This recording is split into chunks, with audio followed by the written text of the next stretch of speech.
All right, let's talk about UFOs. A big hearing that happened yesterday and led mostly by Senator Kirsten Gillibrand. I have many critiques of Gillibrand, but on the UFO issue, she does genuinely seem to be passionate about it. She's been calling hearings. She's been very involved, and a lot of people in the community feel as if she's actually trying to get to the bottom of this. I hear the same thing about Senator Rubio and a few other members of Congress who do seem, again, to actually want to get to the bottom. Now, there was some interesting testimony from the head of the new AARO office. I'll tell you what that means afterwards, but here's the main takeaway in terms of what they want us to know. A little bit of a dual message around possible alien activity. Here's what he had to say.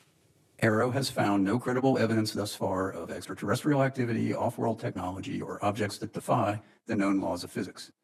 For those few cases that have leaked to the public previously and subsequently commented on by the U.S. government, I encourage those who hold alternative theories or views to submit your research to credible peer-reviewed scientific journals. AARO is working very hard to do the same. That is how science works, not by blog or social media. AARO is developing and implementing its science plan. It has to do so grounded in a solid foundation of scientific theory across the entire range of hypotheses that have been presented for what UAP are. That range spans adversary breakthrough technology on one hand, known objects and phenomena in the middle, all the way to the extreme theories of extraterrestrials. So what did we learn from that? What I thought was interesting is at the very beginning, he's like, we have no evidence, extraterrestrial activity, defy the laws of physics. And then a second thing, he's like, well, part of our hypothesis is that it could be extraterrestrial. It's one of those where they're trying, again, they always try to do that. Like, we have no evidence that it is. It's like, well, you don't have any evidence that it isn't. Now, in terms of what the possible terrestrial explanations are, I did think it was important for me to raise this. This has actually come from the Washington Post. Washington Post finally got around to actually looking at some of those leaks. One of the things that they talk about, Krystal, is that the Chinese are currently readying a supersonic spy drone unit, which would go, let me see here, 3 times faster than the speed of sound, a high-altitude spy drone, one that has not yet been seen by adversary technology, and clearly, if seen by the naked eye or somebody who's not in the military, would be amazed by, you know, something is going Mach 3 and is a high-altitude drone, not manned, possibly a smaller object. So you could easily conceive of a civilian situation where you would think like, oh, wow, that's something that we hadn't known about. But let's also remember, so many of the videos that we have looked at happened well before. This said drone doesn't even, it supposedly hasn't yet been deployed yet, so it's not like you can explain past incidents. You also have no evidence of Russian technology that comes even close to this. My personal view is, well, they're in the fight, you know, of their lives in Ukraine. So if they had some crazy tech, like, don't you think they would use it? They did. They used a hypersonic missile for no reason, you know, even though they didn't have an attack, a nuke on it. They have all kinds of stuff, you know, outside of nuclear technology. They basically have thrown everything they have at Ukraine. I just presume, like, if you're in a war which is depleting you supposedly, and you have tens of thousands of people to die, that you would reach for something that's not non-nuclear and which isn't, you know, a major step forward in terms of technology. You would think. Haven't seen anything like that. Those are really the only 2 countries even possibly capable of creating something like this. Well, unless it's our own program that they that's want another to spill the tea on. Look, I mean, that one is a counterfactual where there's just literally no way to know. Yeah, but that's what they, I mean, it is annoying how they play. This is the same rhetorical game that they played in like the media write-ups of the analysis of these objects, to be like, well, there's no evidence it's extraterrestrial. But then there's also, they can't point to any evidence of what it actually is. So you're really not ruling anything out here. It's very unhelpful. That's why it's just gaslighting effectively. The next video is very important because this is one that was captured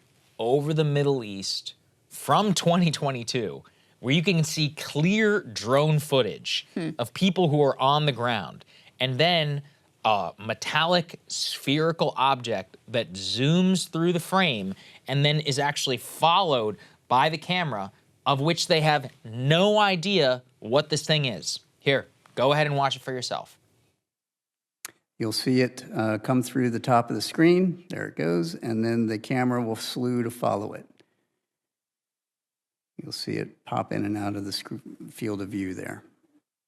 This is essentially all of the data we have associated with this event from some years ago.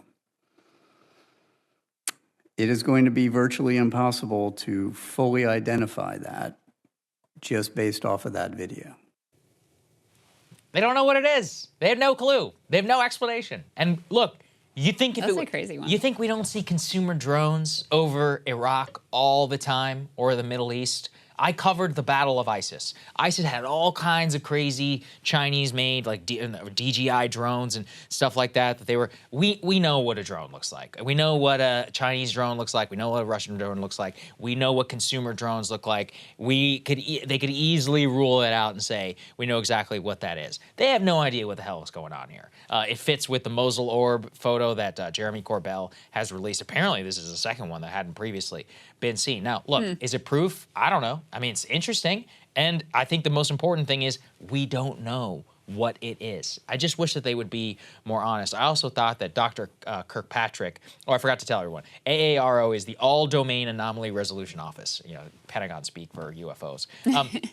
But the thing that annoyed me in his initial talk, he's like, this is not going to be solved by social media. This is not going to be, he's like calling it basically people like us, people like other in the UFO community for building hype around it. It's like, here's the thing, man. We can't trust you to do any rigorous analysis. Not after years of cover-ups, not after years of lies.